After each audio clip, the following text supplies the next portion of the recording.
minute. It's not Monday or Wednesday. I know, I felt like shit yesterday, so that's why we didn't have a stream. But I feel much better today.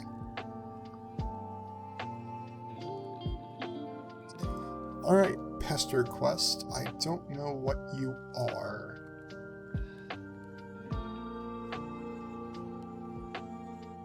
RPG, adventure game, indie game, visual novel, apparently, according to Twitch.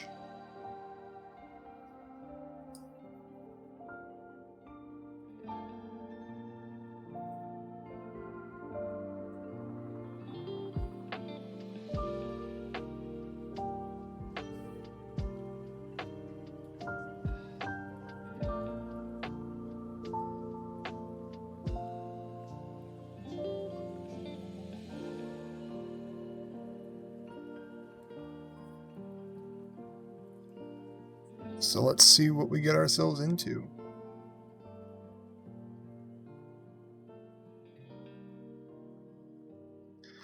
Pesterquest contains spoilers for Homestuck. The Homestuck epilogue's HiveSwap friend is muted. I have to read any Homestuck to enjoy the game, but you may miss occasional references. Pesterquest contains flashing lights and similar imagery. You may disable these animations in the options menu. Pesterquest contains mature content and sensitive themes. For detailed warnings, consult warnings in the pause menu. Oh, you all can't see what I see.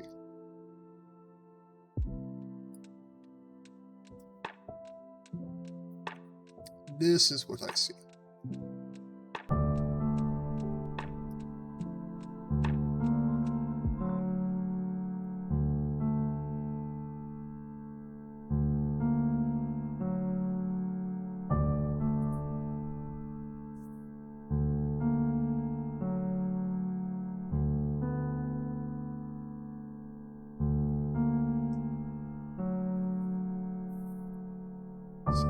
Backside, skip bouncing text out choice of transitions. Flashing lights, let's disable that.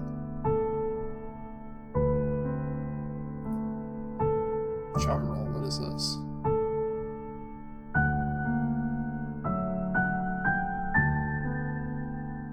I guess achievements of some sort.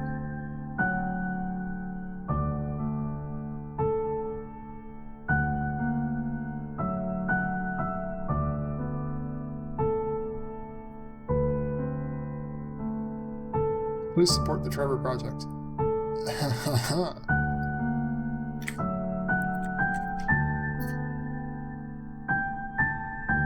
If only you knew, game. If only you knew. A QR code, what is this?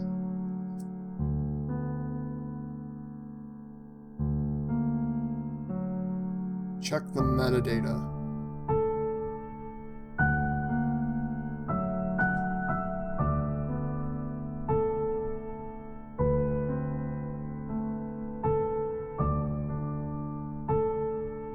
Toby Fox worked on this, okay.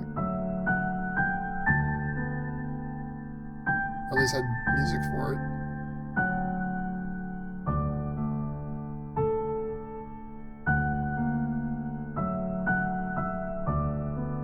Self-voicing.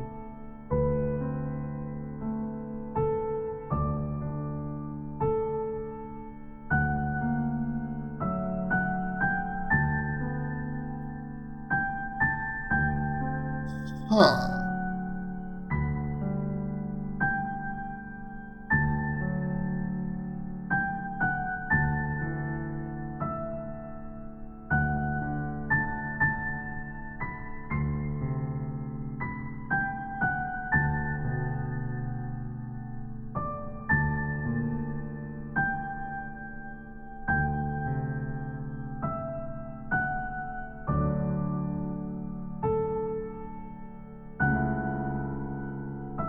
I guess we'll just go ahead and start.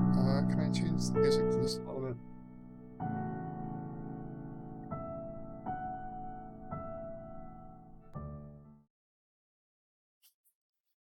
Volume select, hover over an icon.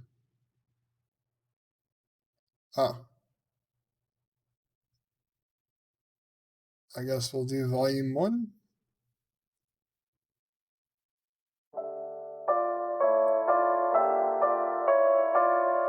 been a long time coming. You click to the last page of the Homestuck epilogues. You read it, then you read it again. You scroll down to the next section and you find nothing. The little blue arrow you crave is nowhere to be found. What the fuck? Are you serious? What kind of ending is that? Nothing got resolved. Your text box, but you staying up so fast your chair falls out. Jesus Christ, you were Steve. Maybe eventually, just worth noting. With further thought, you'll come to appreciate the thematic elements and contributions to narrative convention, but as of right now, you need to understand. What happened to dead John? What about Rose and Kanaya and their marriage? What about Terezi and Rick's names? I do not understand. God, you have to come up with God, you have to have the words with someone. Stomping out of your little computer room, you blink a few times, trying to readjust to the dim parlor after staring at the screen for so long. I can't read. I am sorry. Is it very loud?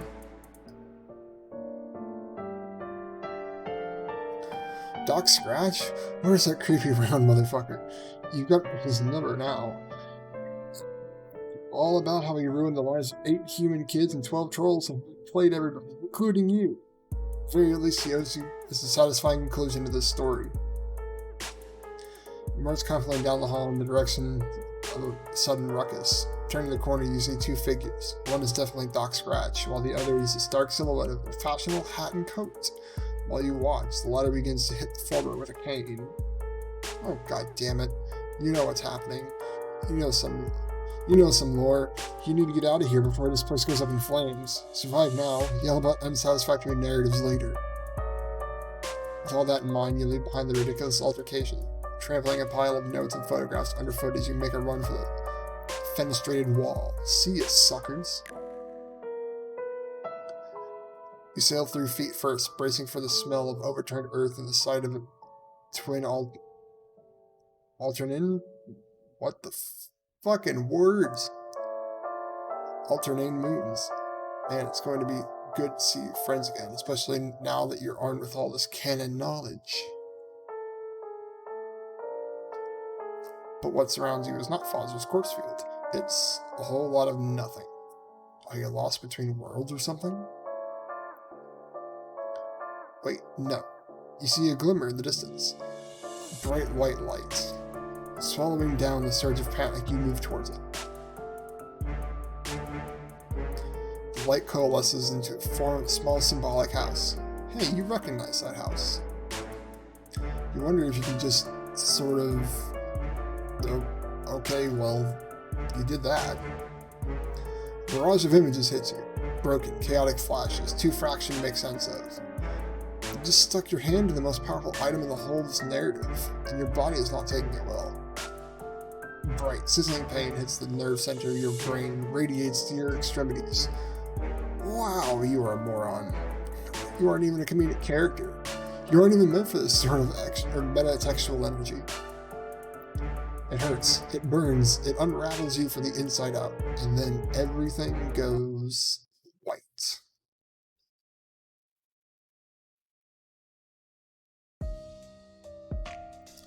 What a lovely morning. The air is fresh and crisp. It's early spring, probably. You find yourself on the sidewalk of a suburban neighborhood, facing a neat, friendly house. A neat, friendly boy stands at the window on the 2nd floor, looking down at you. At least you hope he's friendly. Man, you'd really love to be his friend. At first you think the boy's looking at you, but instead he appears to be looking at the mailbox, which is stuffed so full that the door is half open. Looks like someone crammed a whole box in there. Hopefully, you pull it out, along with a couple of coupons and envelopes stamped with green symbol. You go to give the boy a thumbs up, but he's no longer at the window. Memory prickles at the corners of your awareness. Feel like you've maybe done this before? While you're standing there ruminating, a car pulls up. The driver is wearing a hat and suit, and it's probably the owner of his house and the father of that friendly boy. Oh shit. You're just standing out there with all his mail. He's probably going to think you're trying to rob the place. Play it cool. Not wanting to behave like a complete buffoon and draw attention to yourself, you just hide all the mail and stuff behind your back. There's a bunch of envelopes though, and the box is bulky, so all it sort of slithers from your grasp like a bunch of dead snakes. The distinguished man is in flawless suit, looks at you from across the yard.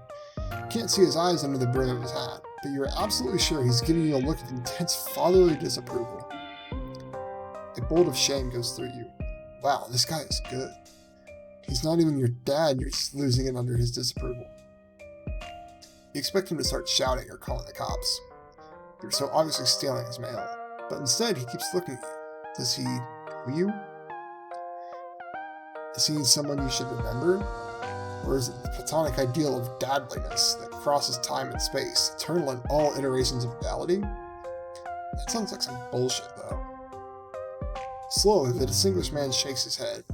He goes inside. You can't quite put your finger on why, but you know you've seen that you may have been summarily dismissed. I can't read, I'm sorry. Stern fatherly disapproval.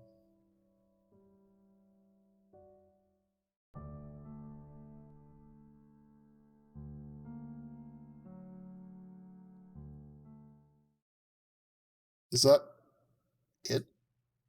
Okay, I guess we'll go back to hide the evidence. Quick as you can, you turn around and dump everything into the sewer. Whatever, it was probably all garbage anyway. Who even uses their mailbox these days? A friendly and fatherly figure parks his car, climbs out, tips his hat to you, then walks into the house, not sensing a single thing amiss. The perfect crime. Oh, but here comes the boy out the front door. God, you hope he wasn't coming down for the mail. A residential boy approaches. Wait a minute, this is not the same boy you saw peeking through the window. It's possibly not a boy at all. He appears to be a mysterious gentleman. You wonder what business this fine, upstanding neighborhood gentleman would have. I'm gonna... Self-voicing enabled. Ectobiologist, hey. Self-voicing disabled. That's awful. Hey! I saw you standing out here messing with the mailbox. I figured you might be the mailman. Even though you're not wearing your mailman outfit. Oh yeah, it's you. You're definitely the mailman. Your outfit has just been in the laundry today. You're wearing your mailman hoodie instead. See the symbol? It's a symbol of, mail. Nothing stops the mail. Yeah, that's great. I guess it's true after all. The mailmen are completely relentless in their quest to deliver people's mail. You guys are incredible. Speaking of mail, do you know if I got any today? What? No. What red package? I haven't seen anything like that. No bills, junk mail, nothing at all. The mailbox was empty when you looked inside. Well, I didn't say anything about a red package. Should I be expecting one? Come to think of it, it is my birthday, so getting a package in the mail would make sense.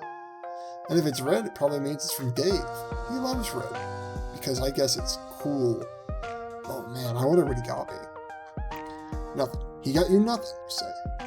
Isn't he listening? This Dave fellow probably forgot his birthday due to being a bad friend. Or that's why there's no package, red or otherwise. What? Just kidding, you say. You're sure Dave is a great friend who cares about this kid a lot. His present's probably just late, definitely not slowly sinking in the subterranean river of shit right now. It's not... What? That's a strange thing to say. Are you sure you don't know more about Dave's present than you're telling me? No, you say. Absolutely not. Actually, he should forget about what you said about the present being late. He should not be expecting the red package. Not now or ever. We should trust you because all mailmen know everything about the mail. Dang. So, nothing else? Huh? You said the box is empty. I don't think I understand. Isn't that how it always is when you deliver mail? I mean, you're the guy who's supposed to put stuff in there. That's right, you're the mailman. The absolute authority over all mail, which means your word must be accepted without question when it comes to the mail. He didn't get today. You double-checked everything. You looked thoroughly through your mailbag for anything with this kid's name on it, and came up empty. Sorry, dude. You have a mailbag? Where is it? Oh, that old thing? You accidentally dropped it in the sewer before this boy came outside. Oh no, that sucks. All that mail ruined. Maybe I can help you fish it out. No, you mean, that's fine. Thanks for offering, you fine young Samaritan. But, the government will handle this. There's, like, insurance for such and sewer-related postal mishaps. Oh yeah, that makes sense, but what if you missed something in there for me, like a game envelope or such? Are you totally sure you didn't miss something? Yes, you are sure. You triple-checked and didn't see his name on anything. Besides, it's really rank down there. Very sewery. All the mail's been befouled beyond any hope of salvaging it. Really, it's not best to bother even peeking inside. You're probably right, but hey, how do you know there wasn't any mail for me if you don't know my name? Oh, what? God damn it. Huh? Oh, you mean, of course you know his name. Mailmen are sort of like Santa Claus. They know the names of all the good little boys on their delivery routes. Wait, okay, that sounded creepy. You really regret phrasing it like that. It was just so completely unnecessary. He just knows a lot of stuff, as an important government official with lots of bureaucratic lists and such. For instance, the name of this young man is... Damn, why do you always paint yourself into corners like this? All you're trying to do is make a new friend. Somehow you manage to bullshit your way through this absolute most challenging version of the conversation possible. Okay, you can do this. This young man's name is... Wow, it could really be anything. He might as well have been giving a random-ass name to this very day. Shortly before you arrived, for all you know. You'll just have to go with your gut. Feel it out. A new friendship is on the line. His name is... No, wait, he's making a bad face. You're on the wrong track. Oh, he's perking up. This is good. No, bad face again. It's not Jimmy or Jillian. It's not even a name. Anyway... John... Yeah, it seems like John Breamy? Shit, he looks disgusted. Abort. John Breamy? You really think... You can be really quite the fucking idiot sometimes. John Durson. Wait, he looked pleased for a minute. Then it turned like sucked on a lemon. Jesus Christ, you're bad at this. You were close there. Jonderbilt? You got it. It's just John, of course. You don't know what you were thinking. Yes, you do. Those were just goofs, explained John. Mailmen love goofs. His name is John, you say confidently, as if you had it in the bag all along. Not your non-existent mail bag, which you told him was dropped in the sewer. Your real bag, which is where the good shit is, such as your incredible ability to guess someone's name in 5 or 6 tries. That's right. Wow, I guess it's true that mailmen really do know practically everything. You smile. Finally, it feels like this friendship may be starting to click. It was rocky there for a while, but as you had to spin an intricate, nearly flawless web of lies to smooth over the fact that you destroyed his cherished personal property, but you're pretty sure that you're in a clear now, and you'll never have to justify yourself to him again. Well, as it's nice to meet you, Mr. Mailman, to be honest, this just kind of sucks. I've been waiting for this really cool game to arrive in the mail, but it's been a few days already. And I'm starting to think it got lost in the mail. It might just never come now. I'm kind of bummed out about it. I had some hope it'd show up for my birthday, like a present from nobody, really. Just a present out of thin air, I guess. Like it was going to be destiny or something. Oh well, I guess magic really is as fake as all the scientists say it is. You nod along very wisely. Oh yes, you say.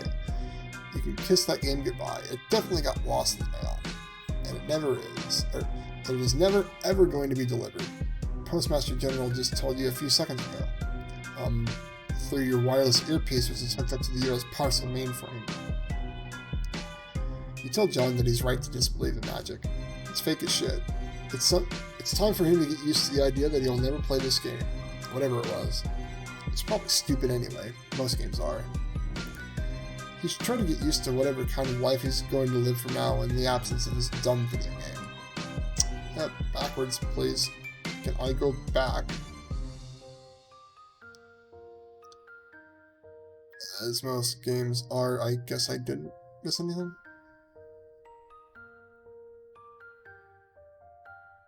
Try to use it. Yeah, you're right. I think I got too worked up about it. Probably does suck, actually. I think GameBro gave it only like 2 hats out of 5 hats. Must have been even less than that, actually. God, what a piece of shit it probably was. You know, I think I have to thank you, Mr. Mailman. You've really opened my eyes today. I'm just gonna forget I ever had that dumb game and just try and enjoy my life. Talk to my friends, hang out in my room, and I don't know. Come to think of it, maybe I was looking forward to playing that because of my friends, because so much because I'm lonely.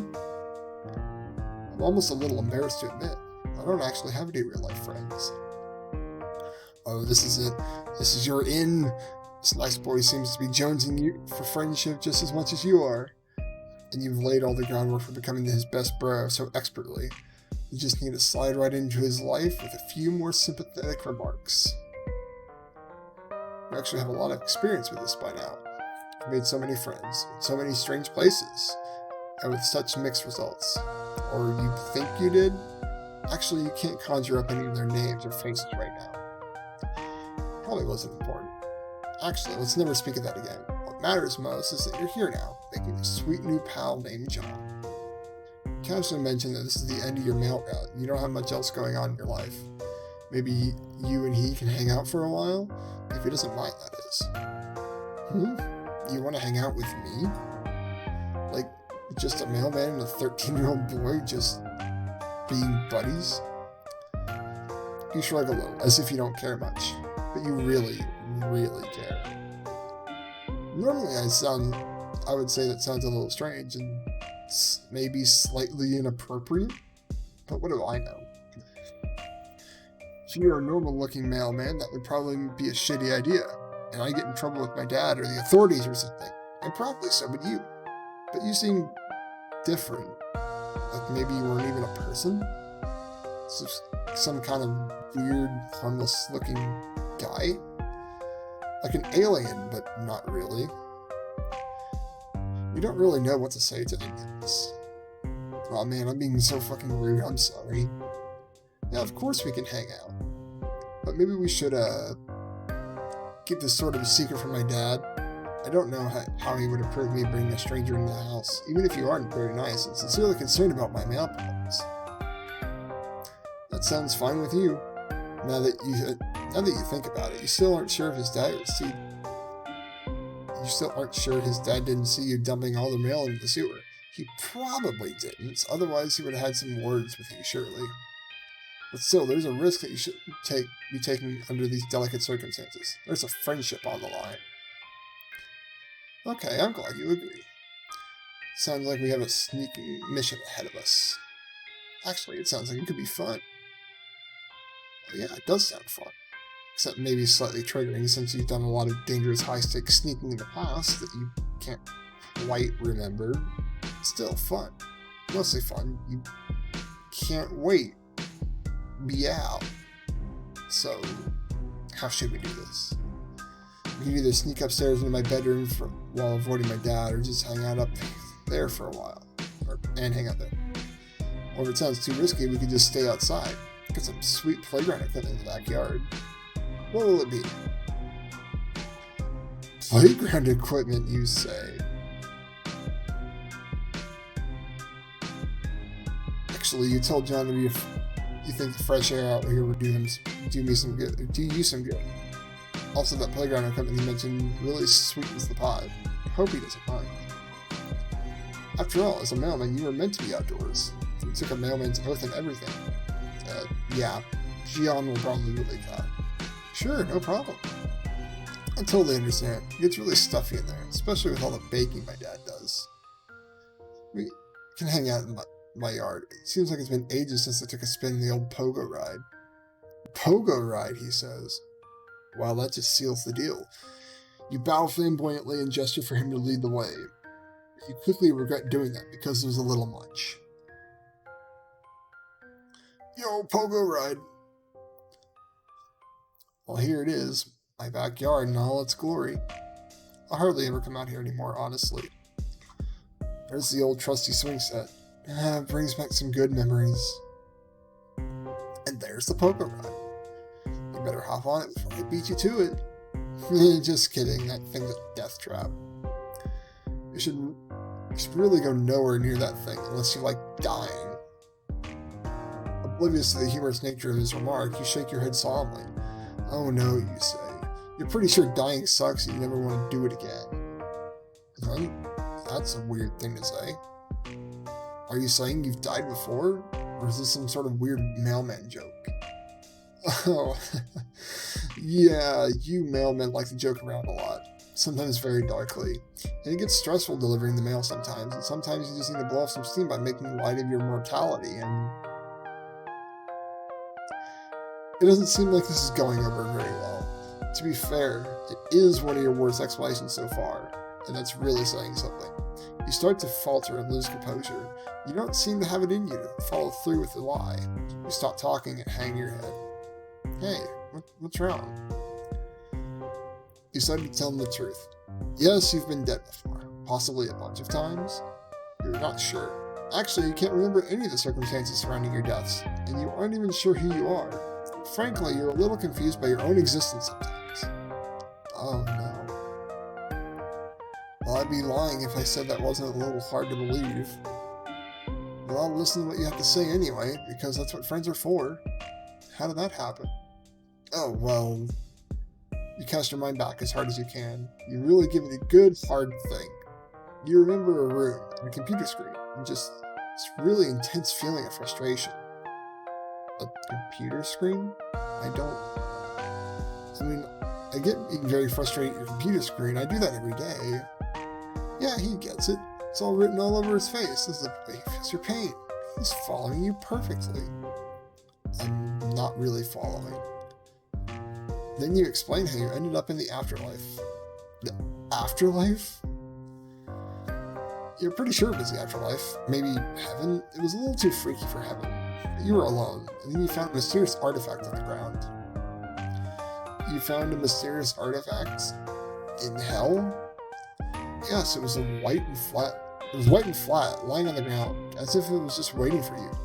Or waiting for someone else, maybe. But you found it first by accident? You find it hard to believe that you were destined for any cursed treasure such as this. Perhaps the artifact belonged to Lucifer himself. Lucifer? Wow. You didn't realize you said the Lucifer thing out loud.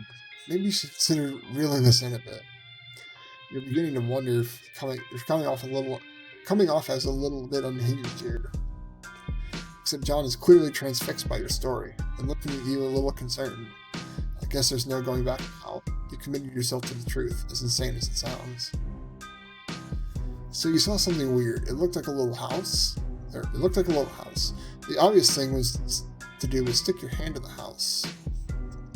So that's what you did. Then you felt funny, teleported out of hell, and that's how you ended up here, on Earth. Where you then became a mailman, and decided to have a long, rewarding career delivering mail. And then you met John, and you're basically best friends. The end. This all sounds pretty fucked up. Yes, it does, doesn't it? You're right back to feeling like you're a crazy person again. He probably doesn't believe you. It seems like you're going to have to take this a bit further. You're even eroding the foundation of trust this blossoming friendship is built on. You mentioned that you're pretty sure that the devil's treasure gives you some magic powers. Magic powers? Like what? You're not sure. You can sort of teleport now. Also, you're pretty sure you can time travel. You haven't tested it out much, you admit. Teleportation and time travel, huh? That's a lot. You can prove it, you say desperately. Suddenly it feels like this friendship is hanging on by a thread. You'll do anything to prove it. It's time to bring out the big guns. The revelation of this boy that, contrary to all known scientific wisdom, magic is far from fake. It's real as shit. For instance, you're reminded that you both almost went to his bedroom, deciding not to, because the trek across the house is too risky. But what if you could just teleport there? Sounds like a handy trick. I'm still guessing this is all bullshit though, like a prank. That's okay though, I love pranks. Ah, but it's no prank, at least you think. You've never actually tested this power at all. God, you hope you don't end up making a fool of yourself. Everything is riding on this. Hey, what are you... Here goes nothing. Zap. Whoa, it worked. Unbelievable. You know what this means, Mr. Mailman? You shake your head. It means magic is You shrug. You guess it is. You won't admit it, but all you really care about right now is the fact that you saved the friendship. It should all be smooth sailing from here. Well, it's a pretty good thing I met you, because if you didn't show up, I'm pretty sure that nothing anywhere close to this incredible would ever happen to me. You consider that remark for a moment and decide that you absolutely agree.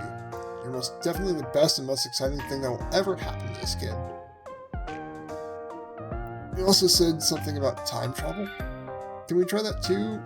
Or would it be just too disrupted to the space-time continuum? Now you have a meeting out of the palm of your hand. No need to slow this train down. Continuum, spontaneum, whatever your new friend wants, he gets. Oh, I know. Why don't we just go back in time by about a week? Then we can say right here. That way we won't risk messing up anything important. Sure, that makes sense. You get ready to use your new hell power and concentrate as hard as you can on the idea of 1 week ago. That's probably how it works. Zap. Not much changed. Wait. The cakes are gone. That must mean it isn't my birthday yet, which means... It worked! This is 1 week ago. Wow. Oh, for fuck's sake. I forgot. Of course there was going to be a past meeting in the room a week ago. God, I'm such an idiot. This is going to fuck things up, isn't it? What the hell is going on here? Whatever it is, it seems really stupid. You're right, John. It is stupid. Sorry, I wasn't using my head. Don't worry, we'll get out of your hair. Quick, let's step out to the yard so we fuck up space-time as little as possible. Zap. Whew. That was dumb. Maybe let's try to avoid abusing your time travel powers from now on. It could really lead to a lot of messy bullshit. You wholeheartedly agree. All you really want to do is make friends, not clown around through space-time. Meanwhile, I guess we're still a week in the past now, but just standing in my yard doing nothing seems pointless. We should probably head back to the present. You nod. It was an interesting experiment, and it brought a lot to your credibility. But it's time to... Wait a minute. Something's wrong. There's a slight buzzing in the air. You can feel it. What's the matter? You tell him you think someone's coming. Quick, you have to hide. Oh, okay. You and John dash into a neighbor's yard and hide behind a fence. You peek in the backyard to see what's happening. Suddenly, you see it. The energy you were feeling was a whole group of teenagers randomly teleporting into John's backyard. What the fuck? You examine them more closely. They're all dressed in ridiculous, colorful outfits. Is this a circus in town? There did seem to be a lot of clowns in John's house. Maybe this house is some kind of globally recognized headquarters for time-traveling clowns. Or traveling clowns. But they're not really clowns. Just teens wearing strange pajama-looking clothes. 8 of them, to be precise. On closer inspection, one of them seems familiar. Guy in the blue pajamas. You think it's your new friend John? He seems a lot older. Definitely not a 13-year-old kid like your buddy here. None of them are. They appear to settle in for a while to talk amongst themselves. The guy in the yellow Speedo gets down to business on the pogo ride, totally oblivious to its dangers. There seems to be a serious atmosphere hanging over the group of teens. important discussions are happening. It's completely baffling to you, and by the look of your buddy's face, to John as well. Suddenly, an uneasy feeling settles over you, like you're witnessing something that was never meant to be seen by anyone. Perhaps a rendezvous point established by this group of teens for exactly that reason. That no one would think to be watching this quiet suburban backyard right now. Should you stay and listen, or go? You're not sure what to do. You can't shake the feeling that something highly inappropriate is happening here, just by watching. Like you're beholding a moment so divorced from the authoritative chain of events, that to even witness this moment is not only narratively compromised, but extremely cursed. Hey, is that guy in the blue pajamas me? You pat John in the back. You can only imagine what he's going through his head right now. He hasn't seen time travel duplicate of himself in, well, minutes. He looks so much older. What am I even wearing? And how are all these people? Wait, I know some of them. That's Rose and Dave and Jade with dog ears. I don't know the others though. Wait, I know what's going on. They must be from the future. This is the only explanation, especially since we just did some real time traveling ourselves. This is proving magic is real. Did you have something to do with this, Mr. Mailman? You shake your head. You're just as surprised by this nonsense as he is. It seems one or more people from this group have somehow obtained similar abilities offered by the hell treasure you touched. I guess they're all from a few years in the future, when we're all a bunch of older, cooler teenagers. Maybe we all go to college together or something? Maybe that's where we made these 4 new friends. There's something familiar about all of them, but I can't quite put my finger. But why do we look so ridiculous? Did I join a troupe of traveling street performers, thus following the footsteps of my father? And somehow managed to rope everyone into the act, including Dave and Rose, who almost certainly would have think this idea was really stupid, even though it's clearly bright and cool, while somehow involving time travel? I don't know. I'm so confused. What are they even doing here? This really happened just outside my house 1 week ago without me even knowing about it at all? What else have I been missing? How much more is there to know about the future adventures of me and my friends? It's been taking place in secret like this. I wonder if there's a lot more to my life than I ever could have imagined. Actually, I should probably be thankful. If you hadn't told me my game got lost in the mail, I might have gotten way too hung up on it. It might have totally altered the trajectory of my life. Then I wouldn't be able to go on sweet adventures, but go on whatever sweet adventures happen in the future that will lead me to wear a bunch of silly pajamas and apparently speak great authority in front of a group of very cool teens. You bow your head contentedly, as if to say you're welcome. You're welcome for your entire life, and every cool thing that's ever happens to you from now on. After some time passes, the group of teens seem to finish up whatever their business they had in the yard, disappear into thin air. I guess that's the end of whatever that was. Since there isn't much point in staying here a week in the past, you decide to return John to the present moment. Zap. Huh. Well, that was interesting. You were a little too far away to hear what you said. Or we were a little too far away. I think I kept overhearing the word English. I wonder if those teens speak a foreign language. Was I teaching them English? Sure is some shitty speculation. Makes no sense at all. Guess the only thing to do is wait until I become that John and then find out for myself. It sounds exciting, but also a little overwhelming. Damn, I'm gonna need to think about this. He watches John spaces out for a solid minute, thinking about his absurd future. Glance towards that Sphinx, wondering if the fun times John had planned for you are going to continue to recede further into the distance as he comes to grips with his mysterious destiny. You cough a little, snap him out of his stupor. Oh, I'm sorry, Mr. Miller. I know we said we'd do something fun. Now I think I'm in kind of an existential mood. I should take a walk and figure out what happened today. I feel weird It's nothing personal, I just need some space. Well, see you. Vague existential crisis. Two bad ends. I am shitty at this game.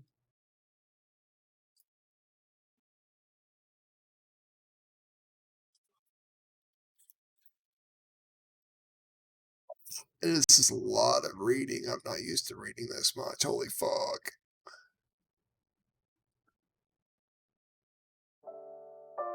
Skip. Hide the evidence. Skip. Go inside. When you enter the house, an overwhelming odor of fresh baked cakes hit you like a punch in the face. Wow, is there a lot of room for clown bullshit in this living room? Clown statues, and you don't have time to take it all in because your buddy John is grabbing your hand and rushing you upstairs before this baking maniac of a father can emerge from the kitchen and catch you in the act. He slams the bedroom door behind you and breathes a sigh of relief. Ooh. Hard to catch a moment of peace around here with all this adoring fatherly dotting around the clock of cake production. I feel like I'm suffocating, Ron. And it's not because I feel thick aroma of Betty Crocker products. It makes me feel like I'm gassed at a bakery. You're not sure what to say. You tentatively lift your arm as if you're about to place it on his shoulder, but you hesitate. Is this an abusive domestic situation? You don't know if you have enough information to make the judgment yet. You are concerned. Just joking around. I mean, this baking shit is all a bit much. Clown obsession too, but I love my dad. He's great. Sorry, I didn't mean to give the wrong impression. That's a relief, you guess. Not that you were ready to jump in and be whatever kind of supportive friend this boy needs. Suddenly, you notice a bunch of movie posters on the wall.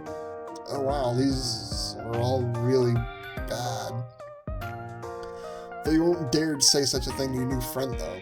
You immediately begin lavishing praise on all of them, especially that one, which appears to be Mac and Me. Well, for fuck's sake, when it rains, it pours, I guess. Nevertheless, it insists on one of humanity's peak cinematic achievements. Mac and Me? You seriously like it? Personally, I think it's a piece of shit. I know I just have it up there because, well, I don't even know why. I can't even defend the film. To each his own, I guess. I'm happy to hear you like all the other movies, though. They're all incredible. You have good taste. Except for liking Mac and Me, though. It's complete garbage. Okay, you can admit you got a little overzealous there. Yo, Wing, thanks for the 1 biddy. Maybe dial it down a notch? You really don't have to try so hard. There is a moment of awkward silence. You hadn't really thought this far ahead, and apparently neither has John. There must be something you can do to advance this friendship. He's starting to look self-conscious now. Poor friendless kid really doesn't know how to entertain anyone in his home, does he? You can see that your friendship is needed now more than ever. You have to step up. So, what do you typically like to, Suddenly, something gets John's attention. It's coming from his computer. Oh, hey, can you hang on a second? My buddy Dave is pestering me.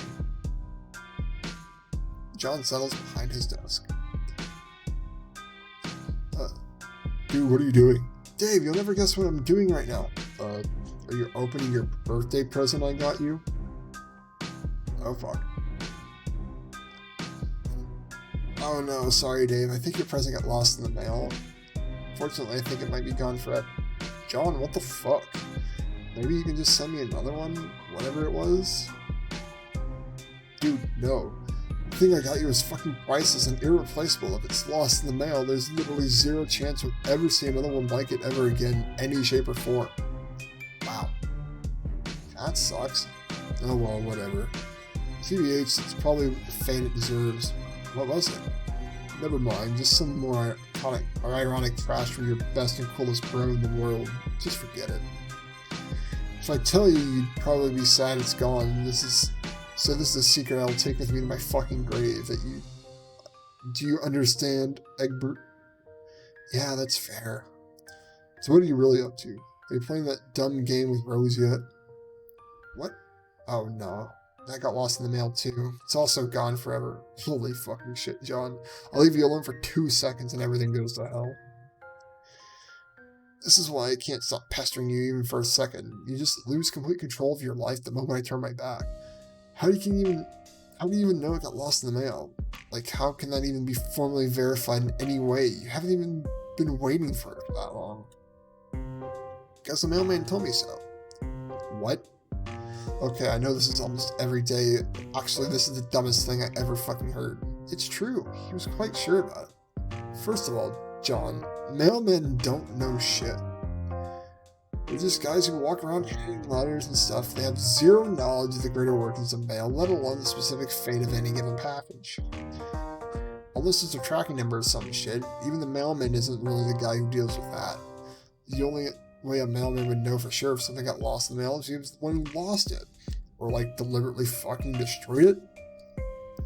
Between the game and my sweet present going missing, something smells goddamn fishy here. John, are you sure the mailman just didn't steal your shit? Of course I am. I don't know, man. He wasn't even holding anything when I talked to him.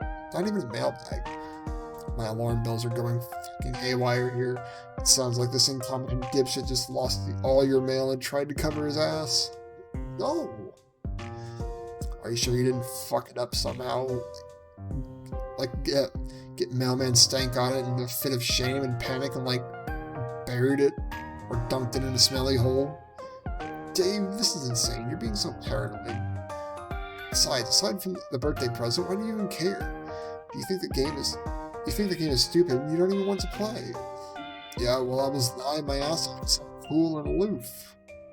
Of course I want to play this game. It's like the whole rad thing we were going to do as friends, and now it's ruined.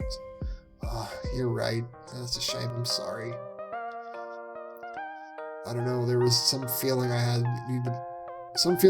that we needed to play this game for like destiny reasons or some shit. Sorry to blow my cool or whatever and start sounding like Jade or whatever. Pissed off now, especially now that I know you won't get your sick bunny. Bunny? Forget I said that. Lol, okay. Anyway, that aggravating bullshit aside, what were you gonna say? Alright, I made a new friend. What? A friend? Bullshit. No, it's true. John, this is so unlike you. You don't have any fucking friends. None of us do. We're a bunch of total losers. I know that, but today's a different story. I think I might be branching out a little, socially. Like, turning into a corner and becoming a valid and legitimate person. Well on his way to adulthood.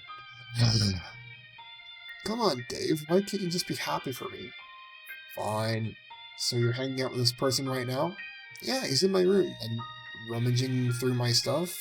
He's quite the character. Who is this guy? Please tell me he's not cooler than me. I couldn't handle that. He's not cooler than you.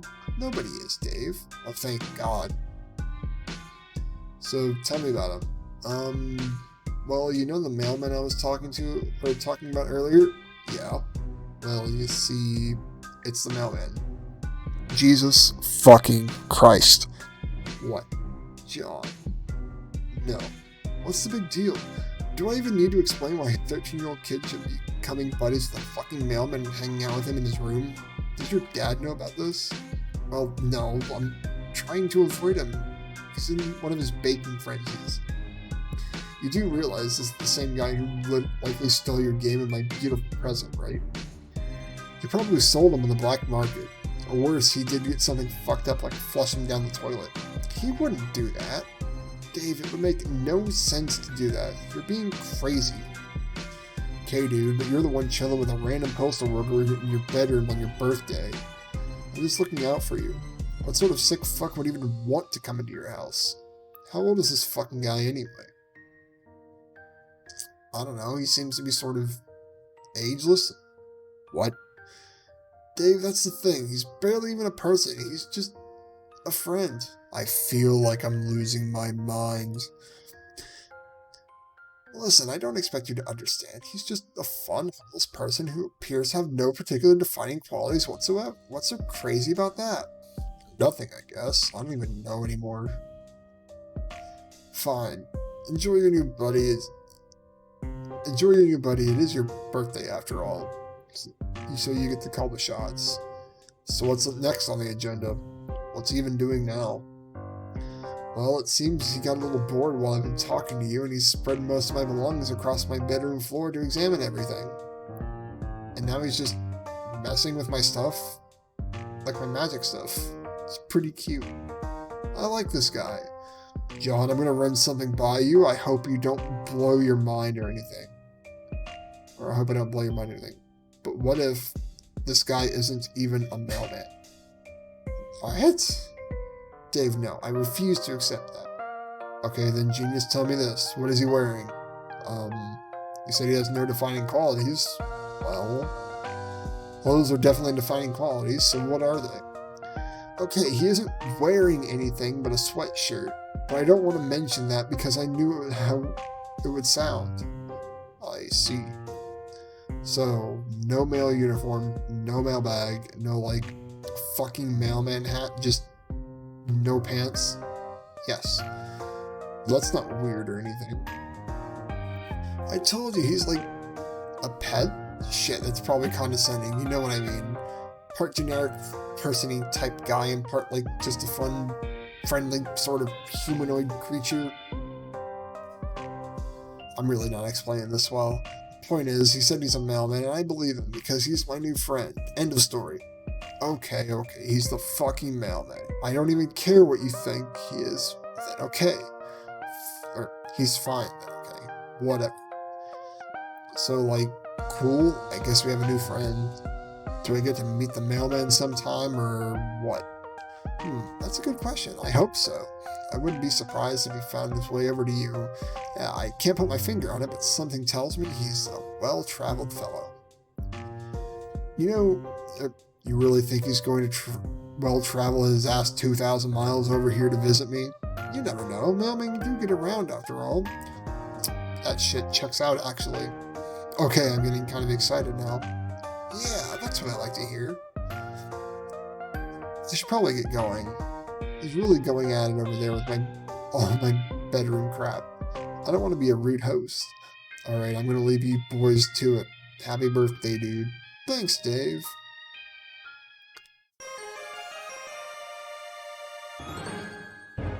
Victory! Fuck.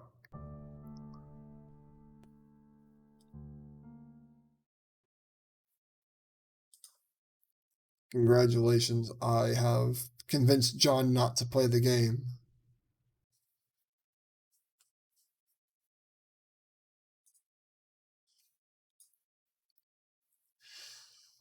Huh, shit. Not only can I not read, it's fucking exhausting to read.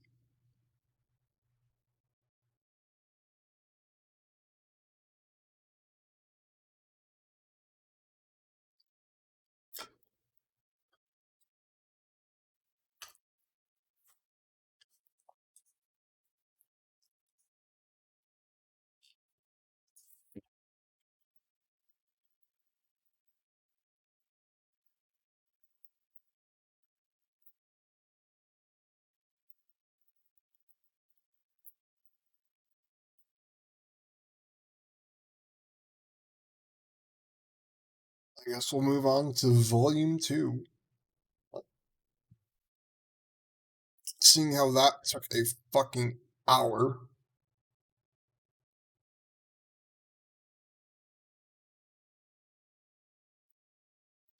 On the advice of your new friend John, you go to visit one of his close comrades.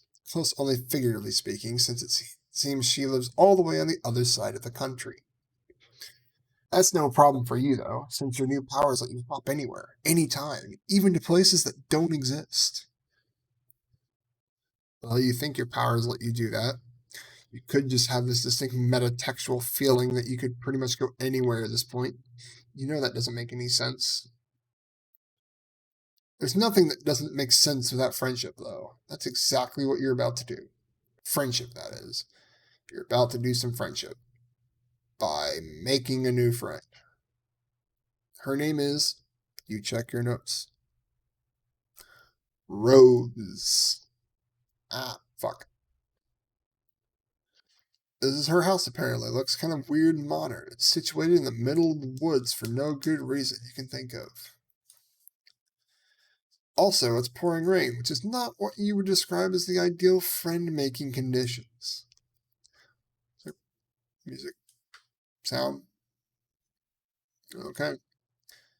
Still, nothing stops a mailman not from delivering mail nor making friends. Rather famously, rain and other similar weather patterns provide no deterrent to the performance of his duty. And there is no duty more important than friendship. Suddenly, a woodland girl approaches. Who goes there? Oh, it's your new friend Rose, obviously. Literally no one else this could be. You introduce yourself. You're the cool mailman. John told her to expect a visit from soon. You would doff your mail hat to signify a friendly greeting, except recently you accidentally dropped it into a sewer, along with all your other mail-specific clothes, as well as all the mail you were supposed to deliver, as you explained to her gratuitously in an unconvincing manner. It's not a great start, you admit, but you've done much worse. You're not the mailman. Yikes, you're busted almost immediately. You briefly consider whether you should double down on the lie and try to say something mailman-like.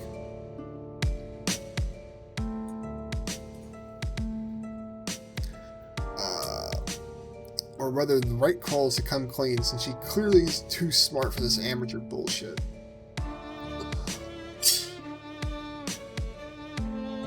But it's taking a few seconds too long for you to decide. Which looks guilty as hell. That's it. The jig is up. You slouch in defeat. You ask her if she would please consider not telling John. Your heart couldn't take it if you found that your entire friendship was based on a lie. You want me to keep a secret from one of my best friends? To protect the feelings of a random buffoon who I've never met and arbitrarily showed up to my house in the remote wilderness like a creep? Yes. Hold on. I need Skinner's yes.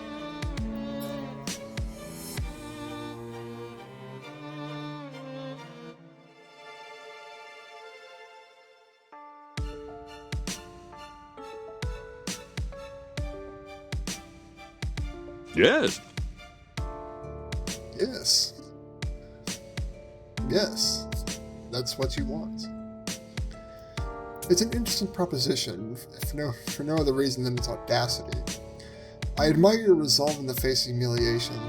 This doesn't mean we're friends, though. Oof, rough. Well, that's fine. You're hopeful. Your mind is fuzzy, but you think you remember this. You're good at this. You're excellent at making people like you through underhanded means. You can't wait to take advantage of this 13-year-old girl's goodwill.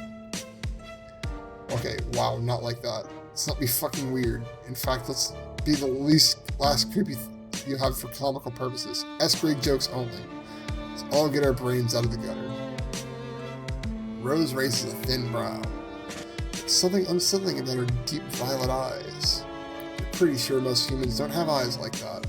What the fuck do you know? You're a stranger around these parts. Aren't you a human too? Whatever, it's not a big deal.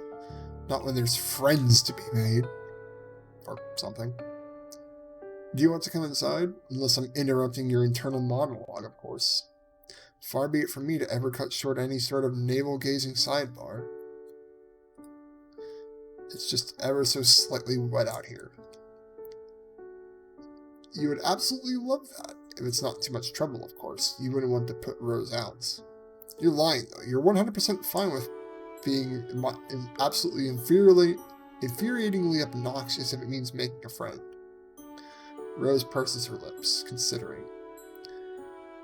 Your predilections towards mailman mimicry weren't all that John told about me. Oh? He also said you had certain powers. Powers of teleportation and time travel. I told him that he must be mistaken, since it's a well-known and highly accepted fact that magic, although a popular and highly engaging subject of fiction, is fake as hell. Oh, your zappy powers? No, those totally were real and not fake. Real in a different way. You being then you being a mailman is real, since that's actually made up. Isn't that so? Prove it. You shrug. Easy enough. You hold out a hand, and after a moment of hesitation, Rose puts her fingers in yours. Her nails are long and sharp and painted a glossy black. She closes her eyes and her umbrella droops. Should I picture my room or something similar? Not quite sure how this is supposed to work. She still thinks you're fucking with her. You tell her that you guess she can do that if she wants. Is that the two of you inside a big modern house? When you open your eyes, you find yourself in the middle of a large, messy room. Oh, she drops her umbrella.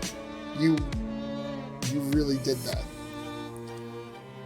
Rose stands in the center of her room in full rain gear. Her boots track muddy prints into the thick white carpet. Surprise, you really are magic. Rose puts a small hand against her perfectly painted black lips. She seems momentarily lost for words, and you get the feeling that this is not the thing that happens very often. Her eyes are wide and deeply purple. They're sparkling, you might even say. Hold on, I'll be right back. Stay here, don't go out into the hall, it's not safe. You tell Rose to take her time. You're clearly happy to just stand there dripping onto her nice clean floor. She leaves the room and you take the opportunity to examine your surroundings a bit more closely. The bed is unmade. Books are strewn all over the floor carelessly, and a collection of half-drunk cups of coffee crowd the desk. A half-finished knitting project lies in soft piles all over the room. In fact, there's a lot of evidence that this room is often occupied by somebody who does a lot of interest and has trouble settling down and putting her attention to one thing at a time. Man, you can relate, not with interest, but with friends. Can't imagine settling for just one. Rose has a number of posters on her wall, although nowhere near as many as your friend John. A calendar hangs beside the window, days ticked off with little X's, all the way up to 4/13, which is circled. You step closer to read the year date up in the corner, 2009. What the hell do you care about the date? You can make friends on any day of the damn week, rain or shine, day or night. Rose is sure taking a while out there. She told you that it wasn't safe out in the hall. Maybe she hadn't been just quipping. Maybe she's actually in trouble. What should you do? She told us it was dangerous, so I think I'm gonna stay here.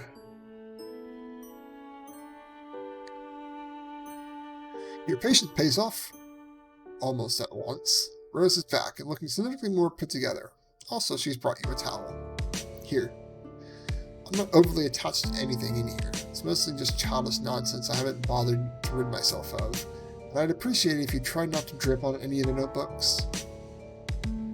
She's changed out of her raincoat and boots. She's dressed in a neat black skirt and a white shirt with a purple blob thing with tentacles.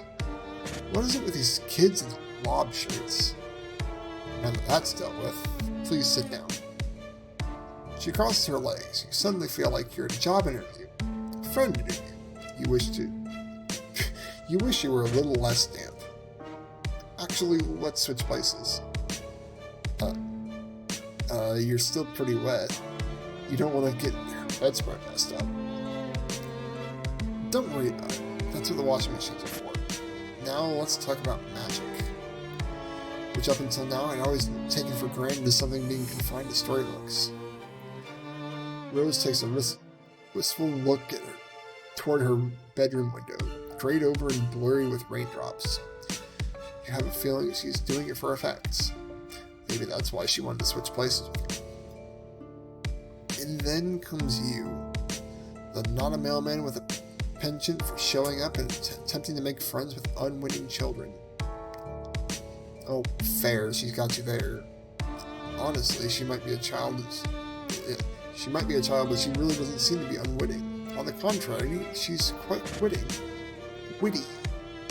I'm glad you noticed. She folds her hands and clears her throat. You think that if she had any notes, she'd be shuffling them. And so the question remains, are you a good witch or a bad witch? Or are you a wizard? We've already established you weren't public servants. Is there a difference between a witch and a wizard? Of course there is. But exactly how specific variance can vary. How specific of a difference can vary. According to some works of fiction, a wizard is just a witch's male counterpart. But in certain mythologies, for instance, Arthurian legend, the difference appears to be class-based. Wizards reside at court and are classically trained, while witches are self-taught and run wild through the forest. I won't deny it, and that those differences tend to be often gendered as well. You ask her which one she is, a witch or a wizard. Me? Rose shifts, uncrossing and recrossing her legs. You shrug and say that she just seems to know a lot about them. I know a thing or two. But can I tell you a secret? Oh God, Rose. She has no idea how much you would love to hear her secret. I find them, wizards I mean, utterly reprehensible. They disgust me. Everything from their floppish robes to their grizzled beards. It's my mother who's a wizard enthusiast in this house. Although... She glances from side to side theatrically. Most of the things Rose does seem to be at least a little bit theatrical. She kneels down on the carpet beside the clutter of books. I don't show these to many people. Actually, I haven't shown them to anyone. Not even John? John seemed to be a pretty cool guy. Definitely a guy worth sharing a few secret notebooks with. Rose laughs. No, I haven't shown them to John, and I've only shown him the Strider to punish him. You nod, pretending that you know who this Strider person is. You're a totally normal dude with an absolutely ungodly number of friends. A shadow moves through the center of you, a trembling moment of deja vu. You have a lot of friends, don't you? That feels true. The only people you know here are John and now Rose. Weird. You try to put it in your mind and listen to Rose again. She's still talking about the mysterious Strider, flipping through one of the journals, too quickly for you to see anything specific, only that it is full from cover to cover. As if my modest writings are the sole source of homoerotic tension in his life, when his brother is the one who insists on filling their home with a sort of dick butt for ironic purposes. Homoerotic! It's gay! Rose rolls her eyes. Oh boy, you missed the beginning of that. Probably made way more sense than it seemed like. Rose is searching through her notebooks, checking markings on the spine that seem to be some sort of cataloging system of arcane symbols. Where is... oh right. She does something quick and complex with her fingers, and another notebook pops into existence and falls into her lap. You gape. She really is a wizard. What? It's just a Silodex. A child could use one. Here. This notebook has a couple of drawings on it, but most of it's filled in with small, neat handwriting and lavender ink. Is Rose writing a book? No, don't be silly. I'm writing 4 books, at least. 5, depending on whether or not I decide to flesh out Calmastus' backstory. It isn't strictly necessary, but it does add a certain amount of very valuable character insight, which renders her actions in later volumes more sympathetic. Not that I need all the anti-heroes to be sympathetic, I'm just saying, or I'm just thinking of the literacy reviewers would say. You nod. Smart. You would never have thought literacy reviewers would say. She's honestly pretty impressive for someone her age. Age has nothing to do with it. But don't get carried away, it's only a rough draft. You ask her if you can take a look. She hesitates, but you doubt she would have shown it to you if she didn't want you to look. What the hell? If you can't trust a strange spherical imprint you met outside in the rain, who can you trust? Right? Your thoughts exactly. Rose hands you the notebook and open it at random, letting fate guide your hands. God, the handwriting. Frigglish bothered his beard as if unkinking a hitch in a long silk windsock. A more pedestrian audience would have parsed the exhibit as nervous compulsion, behavior to petition contempt among the reasonable. He was, however, not surrounded by the reasonable, but the wise, a distinction in men that would forever be the difference in history's garland of treasured follies. As a matter of fact, his heart of fellow wizard, all putting similar moves in their beards as well. The practice would even advise thoughtfulness, sagacity, even, if you didn't do it all the time. Standing in line at the bank, shooting squirrels from bird feeders, few occasions were safe. Zazurpan inspected the quote, single piece of evidence cradled in his gracious old man palms. It was a human bone, not striking it in the tail told so much so that it's thousands like it gave it festoon in the marshy soil of mass grave. God, this English. The grisly expanse of it bore the texture of a decadent dessert, like one of Smarty's formidable custard trifles wobbled out of the wheels of the holidays to the dismay of the small nation. Certain of this? Asked Friglish. Despite what he was doing with his beard, he was, in fact, immersed in meaningful contemplation. I'm afraid I am becoming more so with each terrible ticking gouge by the gaudy timepiece slung around your neck. In case it wasn't clear, Friglish wore a clock Zazurpan didn't care for. It was magic. The Massacre of Sears Elf was not written. Wow, this is pretty dense, but smart. You stroke your own imaginary beard, pretend to ponder deeper meaning. Yes, intriguing. The floor is made of floor. Zazurpan and Friglish. Clearly there's some history there. Yes, clearly, but what of the two of them shared was beyond simple romance. That's why it's gone so spectacularly sour. Rose becomes increasingly more animated. She tells you about her gay wizards overseas. Gay wizards overseas! It's like she's far more interested in telling in them. She's like she is far more interested in them than she is in herself. Hard to read. They share an intellectual bond, a mutual dedication to knowledge and the preservation of such. Preservation. The goal of the learned is to amass their wisdom and keep it from the general decimation into the main populace of wizards. They feed it into their apprentices, and it drips and drabs. Of course, this will eventually lead to ruin. Of course, you flip further in the book, searching for the part where it leads to ruin. Ruin sounds interesting. Zazurpan knew that his wayward apprentice, again, knew it like he knew the tide would turn and the sun would blaze into its zenith as each inexorable day passed. Now that they stood diametrically opposed across an overgrown chessboard, his apprentice's eyes were hidden behind dark glasses, but Zazurpan knew that if he could see them, they would be riddled with the madness of the void. Calamasis wasn't there for justice or revenge. They were here exclusively because Zazurpan had something they wanted, something they were owed. They flipped through the notebook, checking out drawings. There were lots of wizards, each more bearded and venerable than the last. One of the pictures, the most recent maybe, since it's on the very last page of the journal, is of two young wizards, twins maybe. They had gray hair and were wearing silk green suits. They were standing back to back with their arms entwined, staring into the middle distance. It was very animating. A compliment Rose on her artistic prowess. Yes, thank you, they're alright. I'm a much better writer than I am an artist. You tell her you think she's really good, way better than you. You're absolutely positive she's going to be famous one day. I appreciate the encouragement, even though I know you're just trying to flatter me due to your strange thirst for affirmative experiences. John told me all about that. Damn, busted. But you really do think she's talented. It's fine. It's not as if my social calendar is overfull out here in the middle of the woods. Don't tell anyone I said that I don't have many friends. And don't tell them I've been drawing. He'd be insufferable. He? Never mind.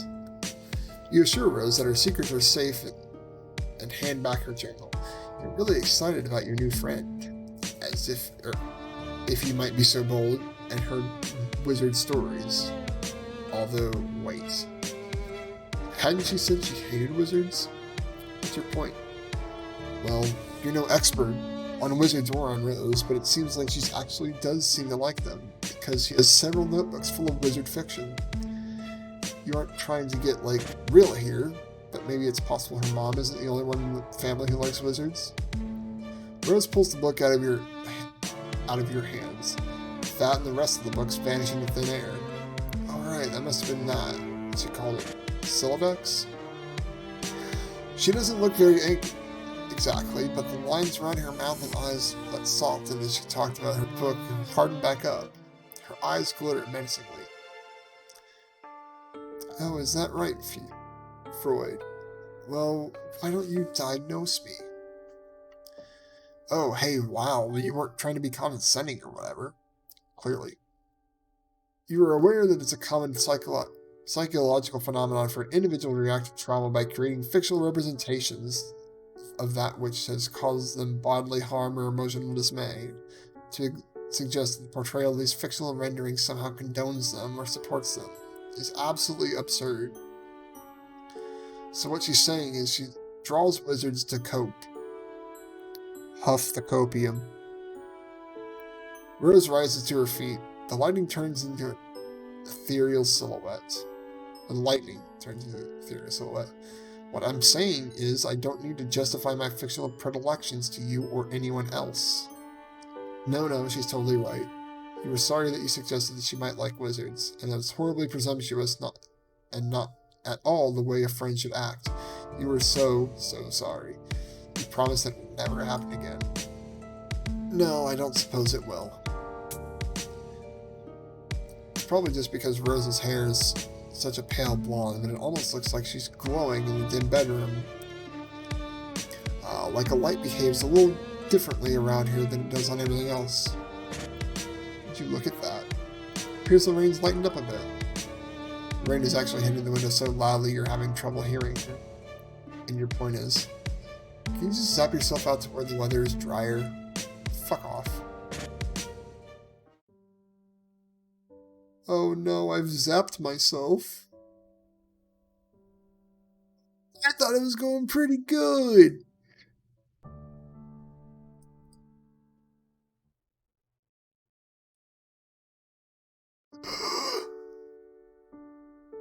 Let's see, we said yes.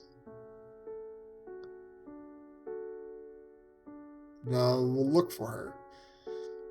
You're too anxious to sit still, and you aren't the sort of person who just sits there to wait for friend opportunities to fall into their lap. Better run headlong into danger, or as much danger as a minimalist upper-middle-class house in the middle of the woods can offer. Rosa told you that it isn't safe. You creep out into the hallway where a bunch of things happen more or less simultaneously. A deluge of quick-time events that you have no idea were coming.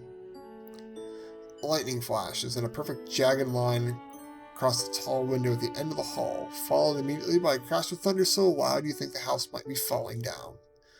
Abruptly, all the lights go out. Another flash of lightning, and for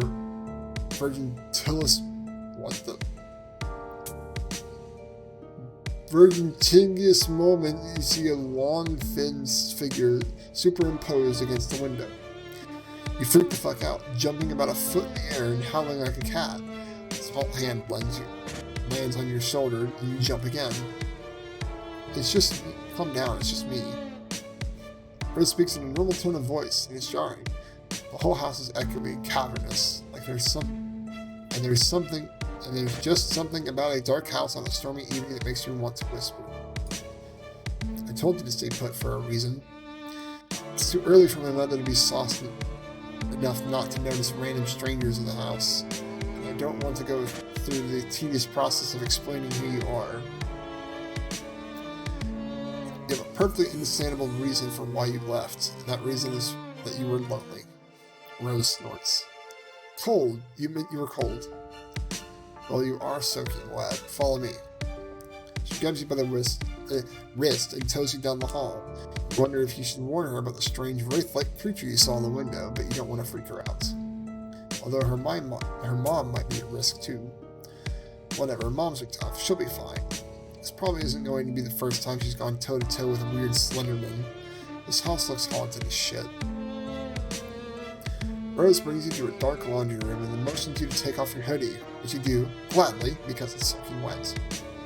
That's interesting. The design on the front, does it mean anything? Oh yeah, it is kind of cool. The blue line that zigzags on one end like lightning, looking at it makes you feel unsettled. You realize Rose is just waiting for a response, so you just hand her the hoodie and tell her no. You're pretty sure it's just an abstract design. Then you stand there while she tosses the sweatshirt in the dryer. Feeling the alarming currents of memory in your bloodstream, you're sure there must be something you forgot to do. You continue to feel weird as Rose hits the dryer button and nothing happens. Fuck. She hits the button a few more times, as if that will make a bit of difference when the power is out. She presses her thumb and forefinger to the bridge of her nose. Well, you aren't going to fit in anything of mine. She leads you down the more long, dark hallways. Man, this house is unreasonably huge. You ask Rose if a lot of people live here. No, it's just me, my mother, and a horde of liquids not soluble in water. Here, try not to drip on the carpet. But you aren't sure how you're supposed to manage that, but okay. This room is large and dark, and when Rose parts the curtains, a flash of lightning illuminates a four-poster bed, a long counter, and a shelf covered in head to foot in bottles. Rose vanishes through another door, leaving you to peruse. This is all liquor. Shit, this is a lot of booze. Here, I'm not sure what you would want to wear, but this should work until the power comes back and we can dry your clothes. Rose hands you a long silk robe. She won't miss this. I don't even think she's ever worn it. She has this whole closet full of fantastic clothes that she never puts on. I take the robe and go to the large master bathroom. It's kind of a mess. The tub looks like it hasn't been cleaned in a long time. The robe gives you the same knotted feeling of familiarity that looking at your hoodie did, but you put it on anyway. It's a relief to get out of your wet clothes. You hang them carefully on the shower rod. You head back into the bedroom and you find Rose standing in front of a wall of liquor. She's holding a bottle of Grey Goose and squinting at the label, like she's trying to read the nutrition facts. I've often wondered what exactly the merits of consuming this are. It tastes quite literally like burning. She opens the bottle, and before you protest that she is no means legal drinking age, and wherever the fuck you are, she puts the bottle to her mouth and takes a sip. She splutters. That's terrible. You could have told her that. Straight vodka isn't for the uninitiated. Even fancy vodka. You take the bottle from her. She hesitates for a moment and lets it go. You set it back on the shelf. This really is quite an impressive liquor cabinet. Liquor wall, liquor room. Mom just really must have a refined palate. Don't strain yourself. You can say it. What's the point of mincing words? She's a fucking alcoholic. Wow, this is intense. You're not sure if you're prepared for something this heavy. You were kind of counting on some silly shenanigans. Maybe a couple of funny jokes. You weren't cut out for this. You get the feeling that at some point you might have cut out for this. But you might have been the sort of person your friends or potential friends can count on. In fact, on some level that this is true, but in fact when you try to nail down any sort of specifics, you find a gaping lacuna in your experiences. It's all just white noise. Rose's shoulders slump as she stands surveying her mother's bottles. She doesn't even have the decency to hide her distasteful habits. Who needs an entire wall of liquor bottles? She doesn't have people over. She doesn't have any friends. This is all just for me. Just for more of her passive-aggressive acts of femme fatale and 1950s housewife with a death wish. It's just like the wizards. Wizards? Don't worry about it. You know how long it's been since I've had a home-cooked meal? Not that I'm saying that I require or even deserve a lovingly crafted culinary masterpiece every time I sit down to eat. That's going a bit far. I know John complains about being plagued by fatherly concern every chance he gets. He's overwhelmed by pastries whenever he ventures from his room. I'm glad my mother doesn't poke her considerable nose into my private affairs. and I'm sick of eating oatmeal. Rose. I told you, don't worry about it. But you will. You worry about all your friends. All 2 of them. Rose smiles with half her mouth. It seems all she can manage. Lightning crashes. She looks so small and sad against this wall of bottles. You know how to fix this. Thunder rolls and you clench your fist. A friendship clench. You don't know who you are. You don't know who you are. You don't know why you're here, but you do know surely you have these powers for a reason. Try to channel the inner Dave there. And what better reason than helping a poor young girl with her troubled home life? Rolling up your floppy sleeves, you get to work. What are you doing? You start with the dark liquors first. In your experiences, those cause the worst hangovers and are more likely to contribute to the absence of hot monthly meals and the overconsumption of oatmeal. You grab 2 bottles of rum and 1 bottle of bourbon, which you're tucking in with 1 armpit. Then you zap out of the house and into the clearing in the nearby woods. A couple hours ago, before it started raining. You drop the bottles and go back for more. Are you just stealing all my mother's liquor? Is this your solution to her alcoholism? Don't worry, Rose. Don't worry, Rose can thank you later. Flash. Zap. Flash. Zap. Zip. You go for the tequila next, then the vodka. Then you get sick of this organized approach and just start grabbing whatever the fuck and dumping it in the past. Rose watches you do this for a while, then she hops on the counter, crossing her legs and starts texting. Oh, she's really so insistent on her conversation that she isn't even noticing you fixing her domestic situation. She keeps giving you little fleeting looks, and you're pretty sure she must be talking about you. You should let her talk. You should just let her talk. This isn't right to try to invade your friend's privacy. You attempt to resist the temptation, which you fail at immediately. Not even overused meme can save you.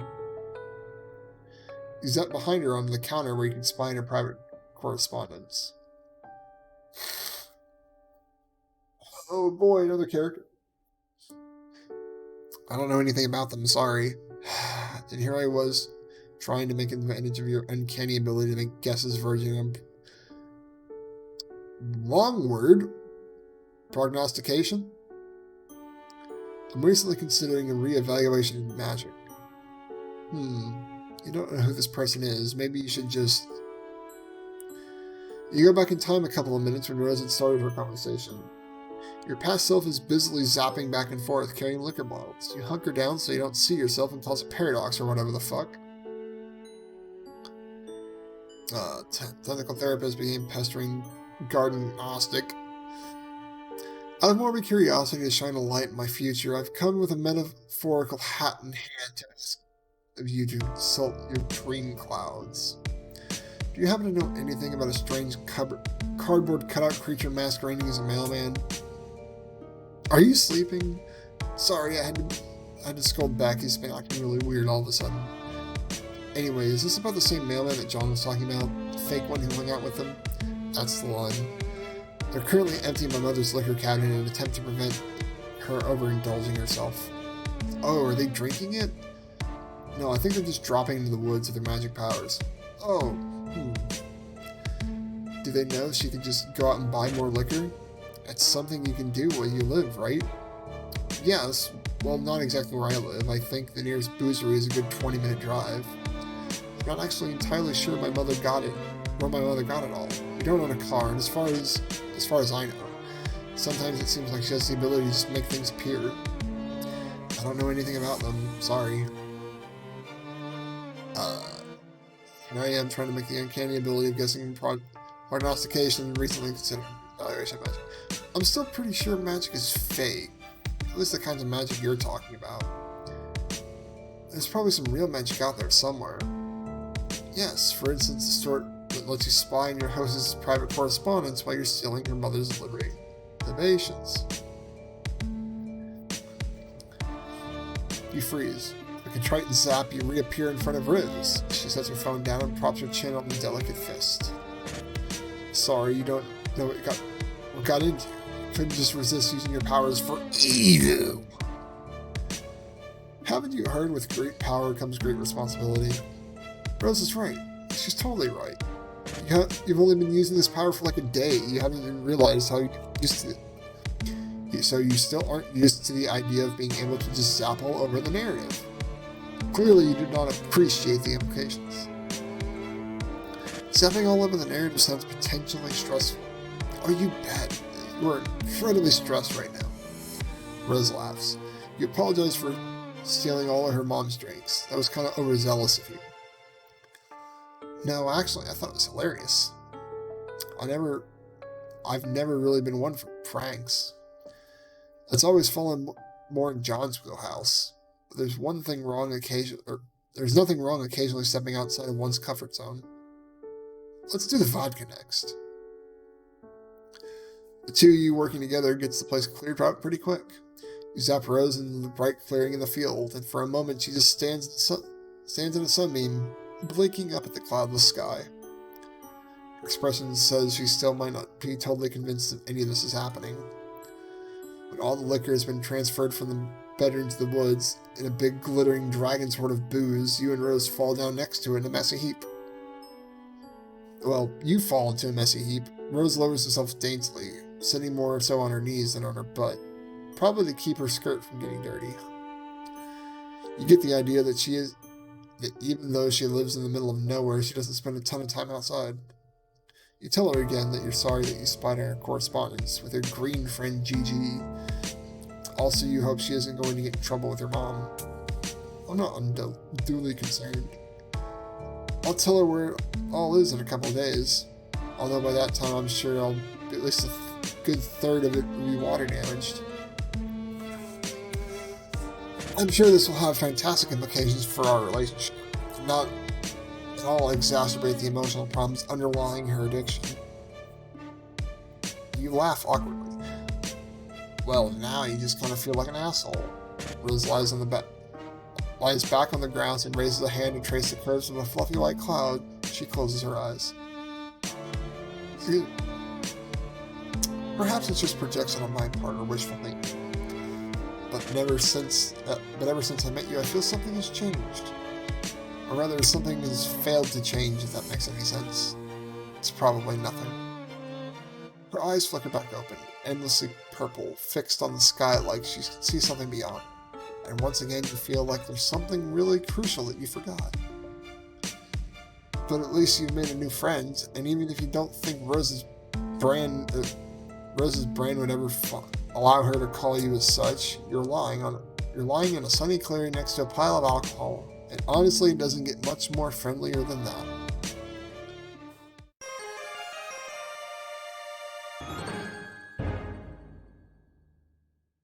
Victory. My name is Friendship.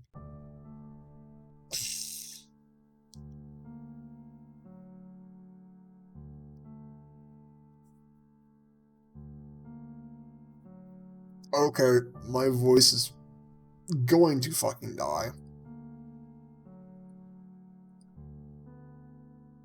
I don't think I have it in me to read another one. So the last thing I'll do is read the no route, I guess. I have a feeling it's going to be very short, or shorter. Man, you guess today's the day you get owned by teens. She's totally right. What are you doing just wandering up to her house without even calling first? It's totally disrespectful of her time. That's some word. No need to self-flagellate. It was a simple suggestion, and more so to critically examine your motivations and actions in the future. No, she's right. You're going. You zap away, aiming for a spot half a mile away into the woods, where you can become properly soaked and miserable. But instead of trees, you find yourself standing in front of a bank of computers. Shit, you misfired. Wait, you remember seeing a big structure off in the distance when you were in front of Rose's house. You figured it was just some sort of office building, but this looks more like a laboratory, or a secret research lab. Fuck, this is going to go on for a while, and the computer showed coordinates on a screen that don't mean anything to you. The countdown clock is frozen at 4:13. All this has trappings of tableau that someone set up for you to see. Turning away from the screens, you wander down a long line of gleaming science fiction equipment. It reminds you of pictures of old computers from the 1950s, the ones that took up entire rooms. You bet you can go back and visit some of those if you zapped hard enough. You wander through a whole maze of halls and wide, echoing rooms that aren't pictured because our art budget is only so big. At least it breaks the fourth wall, I guess. But take it as a certainty that they are all very mysterious.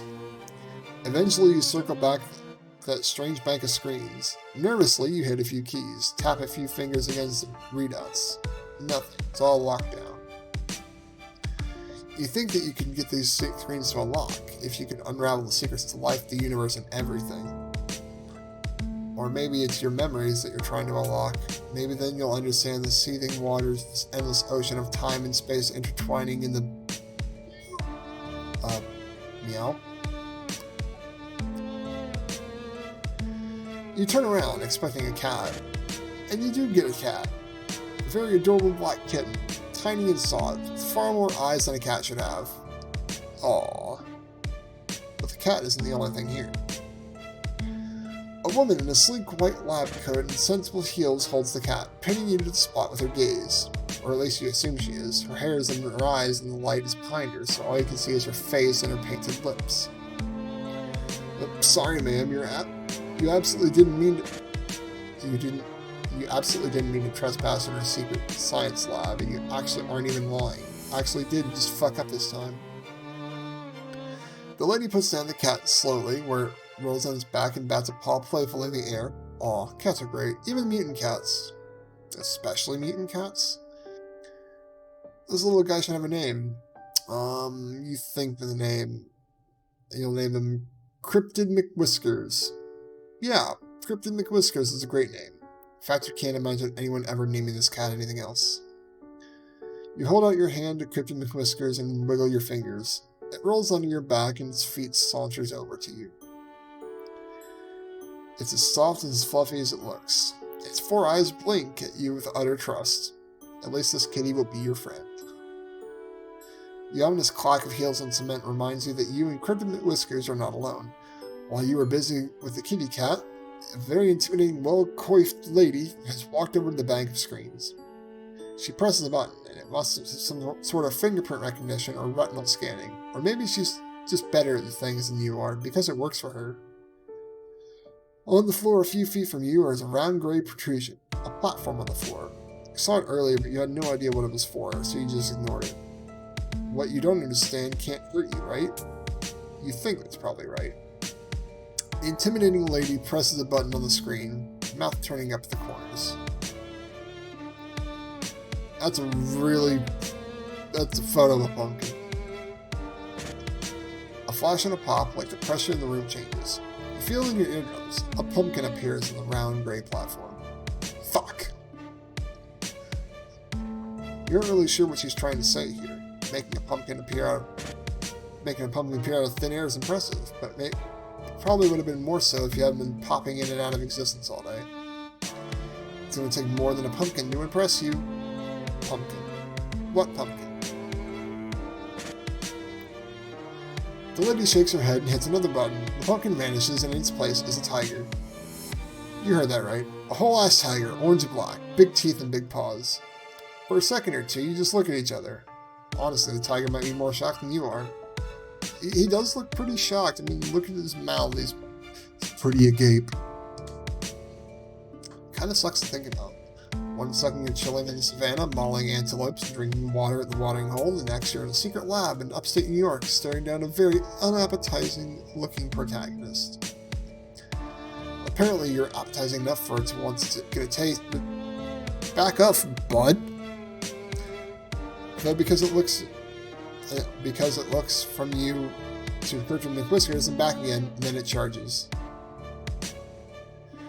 You try to book it out of here. The lady in the lab coat looms looms in front of you. She's saying something. You strain to hear her. The tiger is right behind you. The lady or the tiger? At the last minute, you remember you have magic powers. You can choose the third option, teleporting the fuck out of there. Oh no, not again. You just zap into yet another unknown building. Although from the view outside, you think it might be Rose's house. Also, the fact that Rose turns the corner of the hallway and stops short. Still in your rain gear. Her eyes are very wide. You wave awkwardly. That snaps her out of it. She stands up straight, sliding easily from shock to superiority. So you thought you just let yourself in. After wasting my time mumbling about the mail, a gaudy display manipulative self-recrimination. Right? Yeah, recrimination. And then popping out of existence to leave me asking myself, I finally lost my mind. You hadn't meant to do any of that, especially not the last part. She isn't losing her mind, unless both of you are losing your minds together. Rose looks you over. Finally, she seems to decide that you are for real. Your predilections towards mailman mimicry weren't all John told me about. Oh, certain powers? Oh boy, we're back to this again, are we?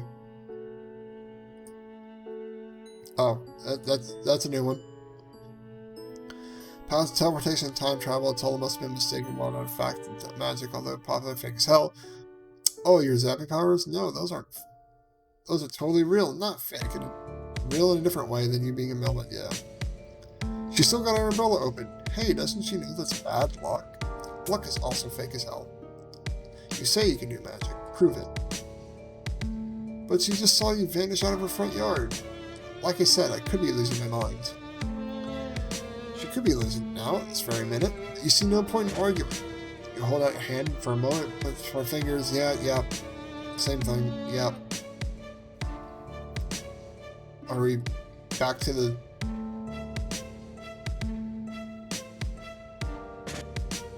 That looks like we're... Yeah, we're back to this.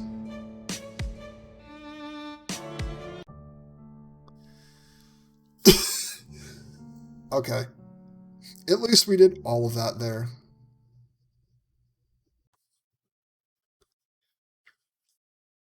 That is definitely a, hey, Cryptid McWhiskers! At least we made friends with a cat.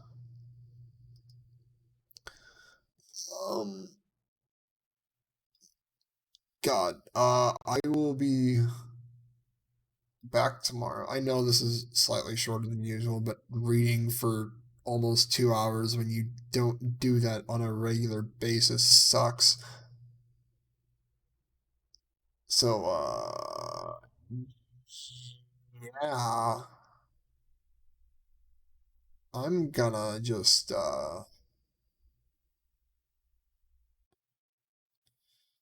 be back on Wednesday with what the fuck are we doing Wednesday? Is it, I think it's, Mortician's Tale. Which I hope is not another goddamn VN. But if it is, oh well, my voice is going to suffer. See you guys later.